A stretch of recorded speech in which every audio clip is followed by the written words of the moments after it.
BPSC TRE 3 के लिए उर्दू की क्लास नंबर 10 में आज हम जुमला और उसकी किस्मों को डिस्कस करेंगे।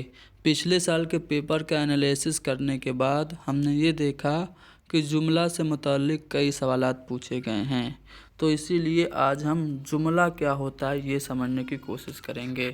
सबसे पहले मैं जुमला की डिफिनीशन आपको बता देता हूँ। सेंटेंस कहते किसे हैं? तो अल्फाज का वह मजमूआ जिनसे बात मुकम्मल वाज़े हो जाए जुमला कहलाता है। अगर कोई बात हम कह रहे हैं और उस बात में पूरी मीनिंग निकल के सामने नहीं आ रही है तो वो फ़िक्रा कहलाएगी। और जब हम कोई बात कह दें और उसमें बात पूरी तरह से समझ में आए, मानी पूरी तरह से वाज़े हो जाए, तो वो होता है जुमला। जैसे यहाँ पे 2 कॉलम दिए हुए हैं, अलिफ और बे। अलिफ का जो कॉलम है इसमें फ़िक्रे दिए गए हैं, जबकि उसी फ़िक्रे को मिला करके बे कॉलम में जुमला बनाया गया है। देखिए मुलाहिज़ा कि जज्बात की अक्कासी। अब मैं कहूँ जज्बात की अक्कासी तो आपको समझ पाएंगे। जब मैं इसी को इस तरह से कह दूँ कि नावल में जज्बात की अक्कासी ज़रूरी है, तब आपको समझ में आया कि हाँ कोई नावल हो तो उसमें एक्सप्रेशन ऑफ फीलिंग्स ज़रूरी है। इस तरह से जब सेंटेंस मीनिंगफुल होगा तभी वो सही माने में सेंटेंस कहलाएगा। इसी तरह शाम से पहले, कुछ समझ में आया? शाम से पहले क्या? शाम से पहले तो जब मैं इस तरह से बोल दूँ मुझे शाम से पहले ही ये काम मुकम्मल कर लेना है, तो यहाँ पे बात वाज़ेह। इसी तरह पढ़ी जाती है, क्या पढ़ी जाती है? अच्छी किताब बार बार पढ़ी जाती है। मुशाहदे की गहराई, इकबाल की नज़मों में मुशाहदे की गहराई बहुत ज़्यादा है। मोहब्बत का पैगाम, हमारी कौमी शायरी में ख़ास तौर पर मोहब्बत का पैगाम दिया गया है। तो हमने क्या जाना कि जब बात पूरी तरह से मुकम्मल हो जाए, वाज़े हो जाए, तो ही जुमला कहलाएगा। अधूरी बात यानी जो बात अधूरी होती है उसको हम फ़िक्रा या फिर मुरक्कबे नाकिस कहते हैं, और जब बात मुकम्मल होती है तो वो मुरक्कबे ताम होता है, जिसको मुरक्कबे ताम को ही जुमला कहा जाता है। अब मुब्तदा और ख़बर ये क्या होती है समझिए। अंग्रेज़ी से रिलेट करके अगर समझना है तो सब्जेक्ट और प्रेडिकेट आप लोगों ने पढ़ा होगा। सब्जेक्ट और प्रेडिकेट, सब्जेक्ट यानी कि जो फ़ाइल होता है उसको हम कह सकते हैं मुब्तदा, और जो प्रेडिकेट होता है उसे हम ख़बर कह सकते हैं। यहाँ पे मैंने ये कॉलम आपको ऊपर समझाया था। इन जुमलों में कॉलम अलिफ में जो फ़िक्रा है उनकी बाबत कॉलम बे में बताया गया, यानी नावल में इसके बारे में बताया गया है जज्बात की अक्कासी ज़रूरी है। तो यानी कि अलिफ वाली जो बात है उससे मुताल्लिक कंप्लीट जानकारी बे वाले कॉलम में दी गई है। तो जुमले का जो पहला जुज़ है जो किसी की बाबत हो उसे हम मुब्तदा कहते हैं, और दूसरा जुज़ जिसमें किसी की बाबत कोई बात कही गई है उसे हम ख़बर कहते हैं। तो ऊपर की मिसालों में कॉलम अलिफ के अल्फाज मुब्तदा हैं और कॉलम बी में उससे मुताल्लिक दी गई खबर है। तो मुब्तदा और ख़बर आपने पढ़ लिया। अब जुमले की किस्में, तो जुमले की किस्में या तो मुफरद हो सकता है जुमला या फिर मुरक्कब हो सकता है। मुफरद बोले तो जो अकेला हो, और मुरक्कब जो कई जुमलों के मिल के बना हो। ठीक है, जैसे आप पढ़ते हैं ना सरल वाक्य और संयुक्त वाक्य। ठीक है, उसी तरह यहाँ पे देखिए वह आए, तो वह आए पहले जुमले में एक फ़ेल है वह और एक फ़ाइल है वह और एक फ़ेल है आए। तो वह जुमला जिसमें एक फ़ेल और एक फ़ाइल हो उसे हम मुफरद जुमला कहते हैं। हिंदी में इसको कहते हैं सरल वाक्य, अंग्रेज़ी में सिंपल सेंटेंस के नाम से जाना जाता है। तो वह आए पहले वाले, इसमें वह क्या है? फ़ाइल है और आए फ़ेल है। तो वह जुमला जिसमें एक फ़ेल और एक फ़ाइल है वो मुफरद जुमला होता है। और दूसरे वाले जुमले में देखें तो वह आए मगर फ़ौरन चले गए, तो यहाँ पे दूसरे जुमले में 2 फ़ेल है आए एक है और दूसरा है चले गए। तो वो जुमला जो दो या दो से ज़्यादा जुमलों से मिलकर एक मफहूम को अदा करे उसे हम मुरक्कब जुमला यानी कि संयुक्त वाक्य कंपाउंड सेंटेंस कहते हैं। ठीक है ना। चलो उर्दू में वो जो मिश्रित होता है, जो मिश्रित वाक्य होता है वो नहीं होता। ठीक है ना। चलो अब यहाँ पे किस्मों की बात करते हैं। सेंटेंस की और भी किस्में हैं। जैसे सेंटेंस की किस्मों में आप पढ़ते हैं ना कि आपका डिक्लेरेटिव सेंटेंस कौन सा है, इंट्रोगेटिव सेंटेंस कौन सा है, एक्सक्लेमेटरी सेंटेंस कौन सा है, इम्परेटिव वो आप समझेंगे। सबसे पहला है डिक्लेरेटिव सेंटेंस यानी कि बयानिया जुमला। बयानिया जुमला को दो हिस्सों में बांटा गया है। एक है बयानिया और दूसरा है बयानिया इनकारिया। जैसे यहाँ पे मैं मिसाल आप लोगों को दूँ, यह फूल खुशबूदार हैं। तो इस जुमले में फूलों के बारे में एक बात कही गई है, तो इस सेंटेंस को हम डिक्लेरेटिव सेंटेंस कहेंगे, बयानिया जुमला कहेंगे। यानी ऐसा जुमला जिसमें कोई बात बताई जाए या खबर दी जाए उसे बयानिया कहते हैं। ठीक है। इसमें किसी बात का होना जाहिर होता है, इसलिए हम इसे मुस्बत जुमला कहते हैं। इसका दूसरा जो अपोजिट होता है वो होता है इनकारिया जुमला। यह फूल खुशबूदार नहीं है, ये क्या है, इनकारिया जुमला है।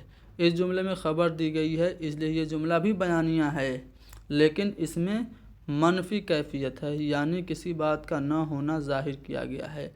तो यहाँ पे अगर आप देखेंगे तो ऐसा जुमला जिसमें कोई बात मनफी अंदाज में कही गई हो या इनकार किया गया हो तो उसे हम मनफी या इनकारिया जुमला कहते हैं। यही जो मिसाल है ना, यह फूल खुशबूदार नहीं है, इसी से सेम इसी को एक सेंटेंस के तौर पे दे करके बीपीएससी में पूछा जा चुका है। देखो सेम वही सेंटेंस है ना, ये दूसरी वाली भर्ती जो 6 to 8 की हुई थी उसमें ये सेंटेंस पूछा गया था, यह फूल खुशबूदार नहीं है।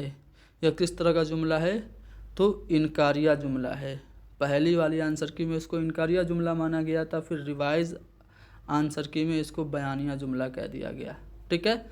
तो यहाँ पे आपने देखा कि आपसे इनकारिया या बयानिया जुमला पूछा है। अब आगे हो सकता है आप लोगों से कोई और भी जुमला पूछ ले, जैसे कि आपसे ये पूछ ले सवालिया जुमला क्या होता है। तो ऐसा जुमला जिसमें सवाल किया गया हो उसे हम सवालिया या इस्तिफ़हामिया जुमला कहते हैं। इस्तिफ़हाम मतलब होता है क्वेश्चन करना, पूछना। तो क्या यह फूल खुशबूदार हैं, हम पूछ रहे हैं ना, तो इसलिए ये जो जुमला है इस्तिफ़हामिया या फिर सवालिया है। अगला है फ़जाइया। फ़जाइया को हम कहते हैं एक्सक्लेमेटरी सेंटेंस, जिसमें हमें तअज्जुब हो। ठीक है।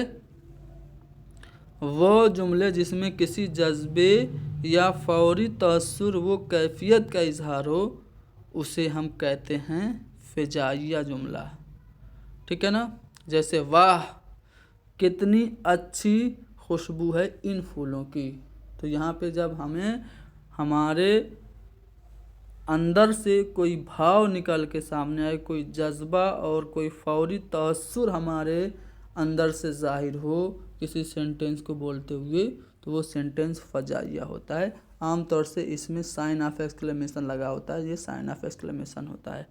ठीक है। हुक्मिया जुमला इम्परेटिव सेंटेंस क्या होता है, आज्ञा सूचक वाक्य जो होता है जिसमें हम आर्डर करते हैं, हुक्म देते हैं। ऐसा जुमला जिसमें काम करने का हुक्म दिया गया उसे हम अमरिया या फिर हुक्मिया जुमला कहते हैं। ठीक है। जैसे खुशबूदार फूल लाओ, मांगा जा रहा है, हुक्म दिया जा रहा है, तो ये हुक्मिया जुमला हो गया। चलो वो कलमा क्या है जो अकेला मफहूम अदा नहीं करता बल्कि लफ्ज़ों के साथ मिलकर मानी देता है। तो न वो कलमा है, न मुज़क्कर है, न वाहिद है, बल्कि अल्फाज को मिला करके जब कोई सेंटेंस बने और वो मानी दे तो वो जुमला कहलाता है।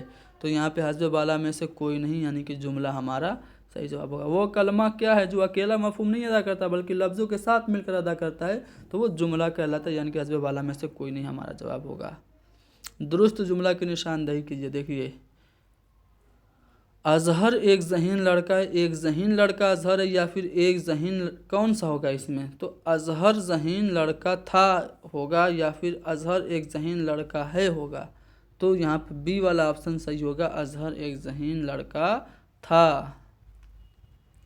चलो, मुतज़ाद जुमलों की पहचान कीजिए। मुतज़ाद मतलब अपोजिट। तो आप देखिए, सुबह होती है, शाम होती है, उम्र यूं ही तमाम होती है। तो इसमें सनत तज़ाद है। तज़ाद में क्या होता है? दो अपोजिट वर्ड्स को एक साथ कलेक्ट किया जाता है, इकट्ठा किया जाता है। तो सुबह और शाम ये दो मुतज़ाद हैं, तो यही मुतज़ाद जुमला हो गया। तुम्हें अच्छे भले की पहचान है, तो अच्छा और भला तो ये तो हम माना हो गए। नफ़ा ही नफ़ा है, तिजारत में नफ़ा ही नफ़ा है, तो ये तो हम माना दोनों हो गए। तो मुतज़ाद जुमला है वो है अलिफ वाला, यानी कि पहला वाला ऑप्शन हमारा सही होगा। सही जुमले की यहाँ पे निशानदेही पूछ रहा है, हार का एक मोती टूट गया। तो जो मोती है ना, वो मुज़क्कर के तौर पर इस्तेमाल होता है, ठीक है। हार की एक मोती टूट गई, ये बात गलत हो गई, ठीक है। हार को मोती को मुज़क्कर के तौर पर इस्तेमाल किया जाता है। तो हार का एक मोती टूट गया, ये पहला वाला जो सेंटेंस है वो हमारा करेक्ट होगा, ठीक है। सही जुमले की निशानदेही कीजिए। अगर आप तीनों सेंटेंस को पढ़ेंगे तो आप इतनी देर से बेफजूल बातें कर रहे हैं। ये बेफजूल नहीं होता, ये फजूल होता है। आप इतनी देर से फजूल बातें कर रहे हैं, तो यहाँ पे सी वाला जो ऑप्शन होगा वो हमारा सही होगा। ये देखिए, पूछा था यह फूल खुशबूदार नहीं है। तो ये फूल खुशबूदार नहीं है, फूल के खुशबूदार ना होने की खबर दी जा रही है। तो ये आपका बयानिया जुमला होगा, ठीक है। बयानिया इनकारिया जुमला होगा। जब आंसर की आई थी तो पहले इसको इनकारिया बताया गया था, लेकिन जब रिवाइज आंसर की आई तो इसको बयानिया जुमला बताया गया, ठीक है। तो अपने हिसाब से आप चेक कर लीजिएगा। आज बेइंतहा बारिश हो रही है या फिर बेशुमार बारिश हो रही है। तो जो बारिश होती है वो बेइंतहा होती है, ठीक है। बारिश को गिना नहीं जाता है, ठीक है। तो आज बेइंतहा बारिश हो रही है, ये वाला सही होगा। बेशुमार हम नहीं कहते हैं बारिश के बारे में। तो पहला वाला ऑप्शन हमारा करेक्ट होगा। आज बहुत तेज़ धूप है, आज बहुत ही तेज़ धूप है, आज बहुत सारा तेज़ धूप है, कौन सा सही होगा? तो आज बहुत तेज़ धूप है, जो पहला वाला सेंटेंस होगा वो हमारा सही होगा, ठीक है। यहाँ पे आप लोगों को जुमला मुकम्मल करना है। मैं शर्म से डैश हो गया। तो शर्म से क्या होते हैं लोग? पानी पानी होते हैं, यानी मैं शर्म से पानी पानी हो गया। एक गाना है ना कि सैया ने देखा ऐसे मैं पानी पानी हो गया। तो कभी कभी गाना भी आप लोगों को सोचने का एक मौका दे सकता है कि सेंटेंस अगर ऐसा हमें आ जाए एग्ज़ाम में तो हम क्या उसको सही कर पाएंगे कि नहीं, ठीक है ना। तो चलो, यहाँ पे हमने सेंटेंस यानी कि जुमला क्या होता है बता दिया, ठीक है। अब जुमले की किस्में भी मैंने आपको बता दी है। PDF मैं आपको टेलीग्राम पे दे दूँगा, ख़ुद से पढ़िएगा, एक बार रिवाइज़ करके फिर इम्तिहान दीजिएगा। Best of luck.